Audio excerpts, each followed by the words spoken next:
Hi, my name is Sugrue, and I'm a sports performance intern coach this semester at Marquette University. And today I will be presenting an annual plan on the sport of handball. So, does anyone know where handball is most popular? I'm thinking of a continent. Devin. Europe. Awesome. So, handball originated in Northern Europe at the end of the 19th century.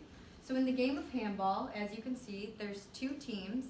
Each team has 7 players each, including the goalie. The game has 2 periods. Each period is 30 minutes long.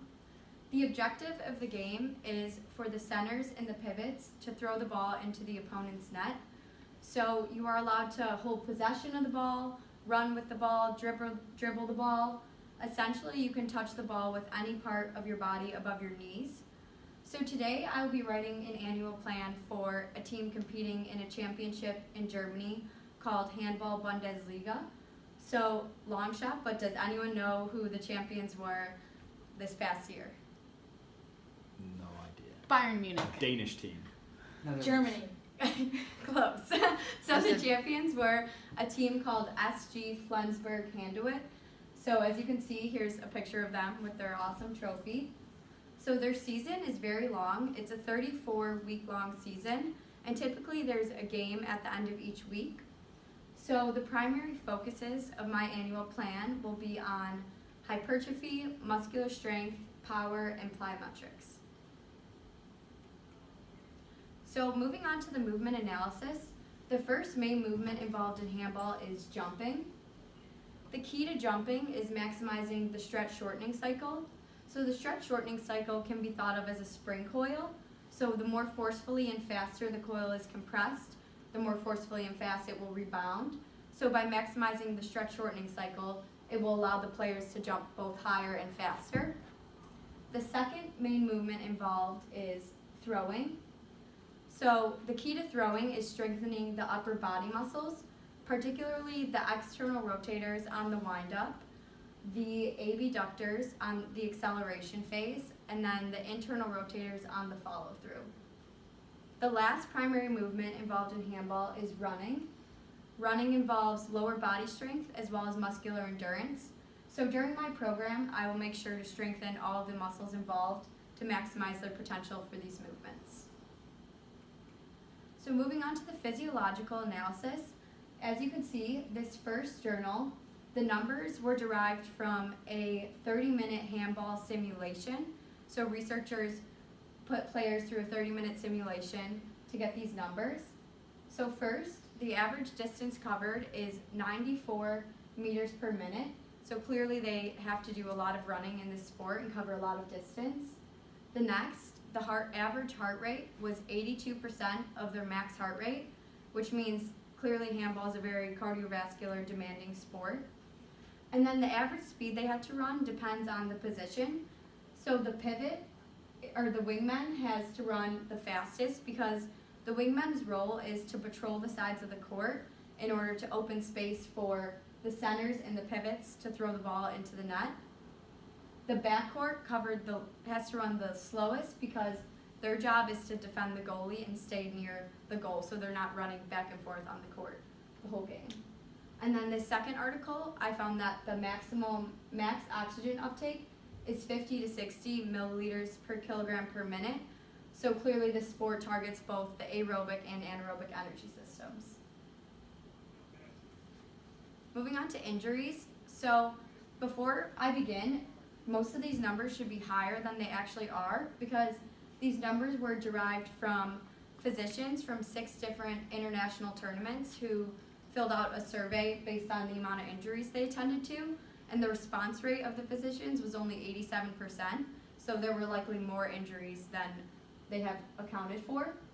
So the average incidence of injury was 108 injuries per 1,000 playing hours, coming down to 1.5 injuries per match.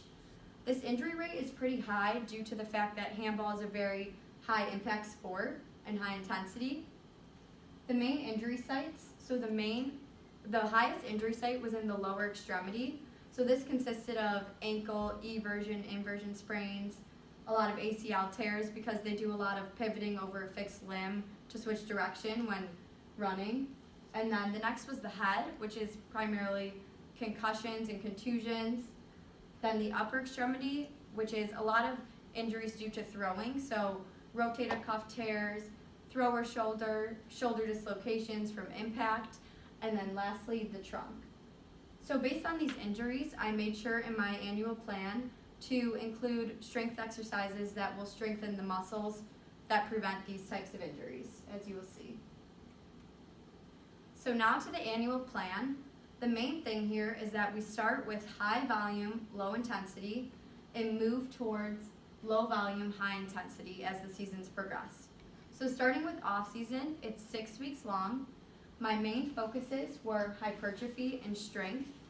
And then preseason is also 6 weeks long, they're equal. And preseason, the focus is strength and starting to move towards explosiveness. Then in season, remaining healthy and maintaining strength. And this is pretty hard to do with a 34-week long season, so I made sure to include deloading weeks every 3 to 4 weeks to ensure they have enough recovery time before loading the muscles again.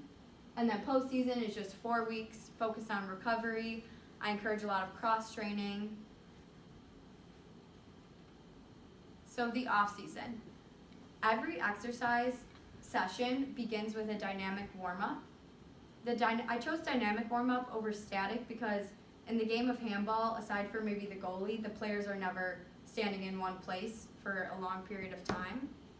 And so after their dynamic warm-up, I moved into 2 further warm-up exercises to try and warm the body up for the movement that day. So those are in gold. So for day 1, you can see I have calf raises and push-ups. The calf raises warm up the ankle, dorsal, and plantar flexors for the back squat. And then the push-ups warm up the arms for the bench press. After the 2 warm-up exercises, we move into the 2 core exercises. Those are the main focus of the day.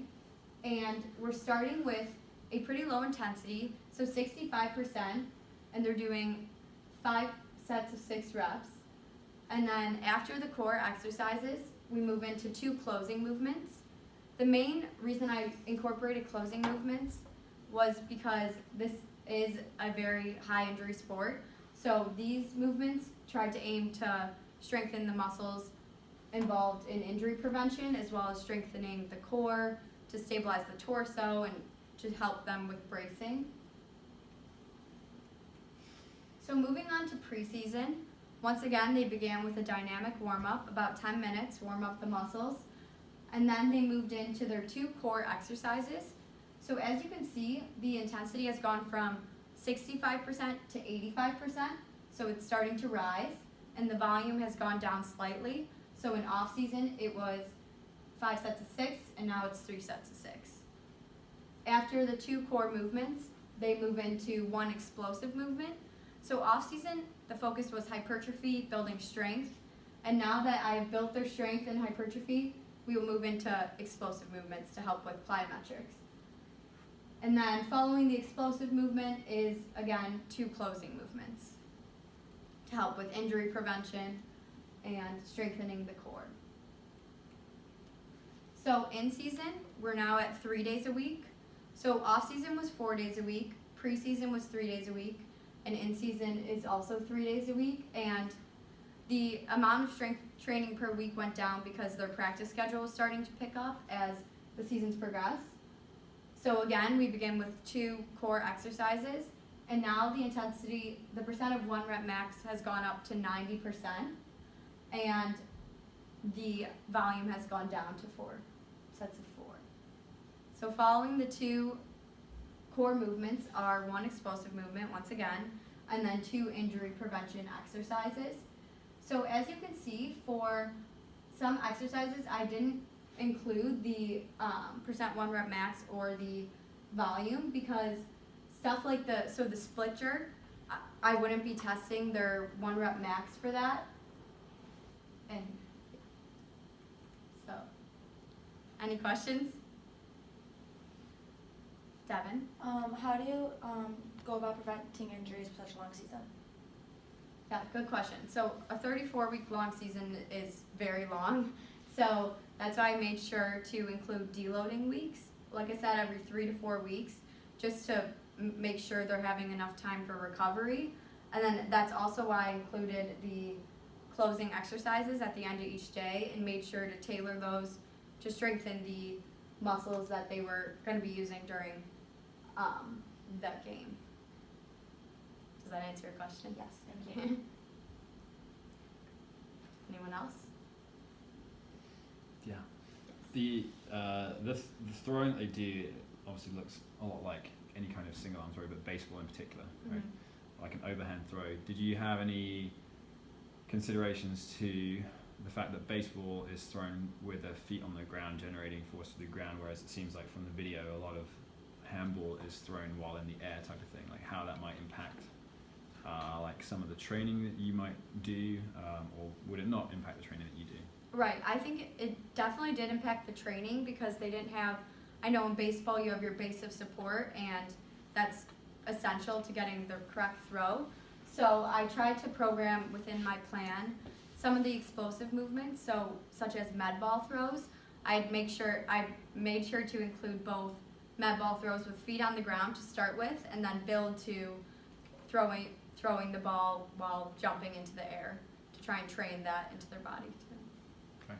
And what how are you going to evaluate these players across the different parts of the season to make sure you're building their strength, or you make sure you are deloading or training them the way that you want to be training them? So since jumping is a very primary movement to this sport, they do a vertical jump test at the end of every week.